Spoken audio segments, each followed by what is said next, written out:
kaum muslimin wal muslimat rahimani wa rahimakumullah. Sesungguhnya apabila telah tiba hari kiamat, maka ditiuplah sangkakala untuk membangkitkan semua makhluk dari alam kuburnya tanpa terkecuali, baik itu hambanya yang senantiasa diberkahi dan dirahmati, maupun hambanya yang senantiasa dimurkahi dan dilaknati, untuk dihisab amal perbuatannya.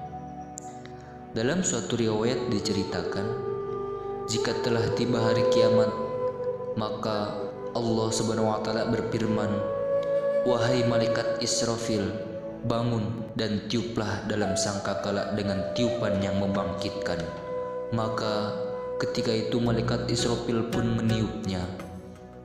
Lalu malaikat Israfil pun memanggil, "Wahai ruh-ruh yang keluar dari tulang-tulang yang sudah hancur, jasad-jasad yang sudah busuk, otot-otot yang sudah terputus-putus, kulit-kulit yang sudah koyak dan rambut yang sudah rontok. Bangkitlah kalian semua untuk menghadapi penghisaban amal perbuatanmu." Maka bangkitlah semua dengan perintah Allah Subhanahu wa taala.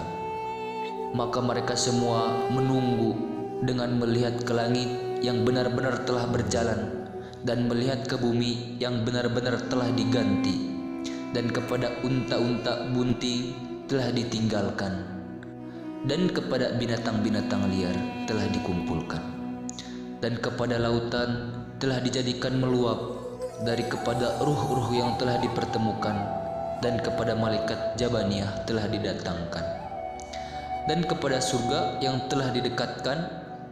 Maka tiap-tiap jiwa akan mengetahui apa yang telah dikerjakannya. Allah Subhanahu wa taala berfirman dalam surat Yasin ayat 52 yang bagaimana artinya, "Celakalah kami, siapa yang membangkitkan kami dari tempat tidur kami, yaitu di tempat kubur. Inilah yang dijanjikan Tuhan, yang Maha Pemurah dan Maha Benarlah Rasulullah SAW." Kemudian orang-orang kafir dikeluarkan dari kuburnya dalam keadaan tanpa alas kaki dan telanjang bulat. Rasulullah SAW pernah bersabda atau pernah ditanya, "Makna apakah yang terkandung dalam firman Allah, yaitu hari yang pada waktu itu ditiupkan sangkakala, lalu kamu dikumpulkan dengan berkelompok-kelompok?" Maka Nabi Muhammad pun menangis karena mendengar pertanyaan itu. Kemudian beliau berkata, "Wahai orang-orang yang bertanya, sesungguhnya kamu bertanya kepadaku tentang perkara yang dahsyat yang sangat besar, dan sesungguhnya waktu itu adalah hari kiamat, yang dimana dari beberapa kaum dari umatku dikumpulkan menjadi 12 kelompok. Adapun bagian kelompok yang pertama itu adalah mereka dikumpulkan dalam bentuk kera. Kelompok mereka ini adalah orang-orang yang sudah memfitnah sebagian manusia yang lain. Dan kelompok yang kedua adalah mereka dikumpulkan dalam bentuk babi. Mereka ini adalah orang-orang yang ahli makan barang haram. Dan yang ketiga yaitu mereka dikumpulkan dalam keadaan buta dan bingung, dan mereka diperangi oleh manusia yang lain. Mereka ini adalah orang-orang yang suka melanggar hukum syarat. Dan yang keempat, mereka dikumpulkan dalam keadaan tuli dan bisu. Mereka itu adalah orang-orang yang selalu menyombongkan diri dengan amal perbuatannya. Dan yang kelompok yang kelima, mereka dikumpulkan dengan keadaan mulutnya mengalir nanah, dan mereka sama menanam lidahnya.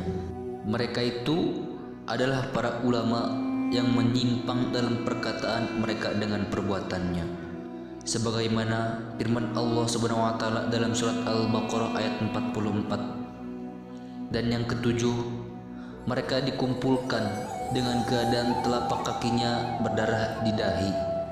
Mereka dengan dikatakan pada jambul kepalanya. Mereka baunya lebih busuk daripada bangkai.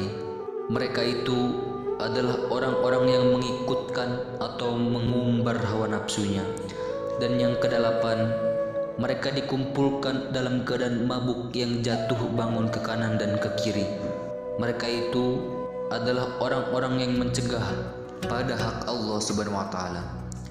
Dan yang kesembilan, mereka dikumpulkan di mana pada dirinya terdapat celaan yang terbuat dari tembaga merah. Mereka itu adalah orang-orang yang suka mengadu domba. Dan yang ke-11, mereka dikumpulkan dalam keadaan mabuk. Mereka itu adalah orang-orang yang sama berbicara di dalam masjid dengan membicarakan urusan keduniawian. Dan yang ke-12, mereka dikumpulkan dalam wujud babi atau celeng. Mereka itu adalah orang-orang yang memakan barang riba, sebagaimana yang telah diterangkan dalam firman Allah Subhanahu wa taala dalam surat Al-Imran ayat 130. Channel Hidayatul Islam yang dirahmati Allah Subhanahu wa taala, janganlah kita memakan barang riba dengan perbuatan ganda. Sesungguhnya itu tidak baik bagi kita dan tidak dibolehkan oleh agama.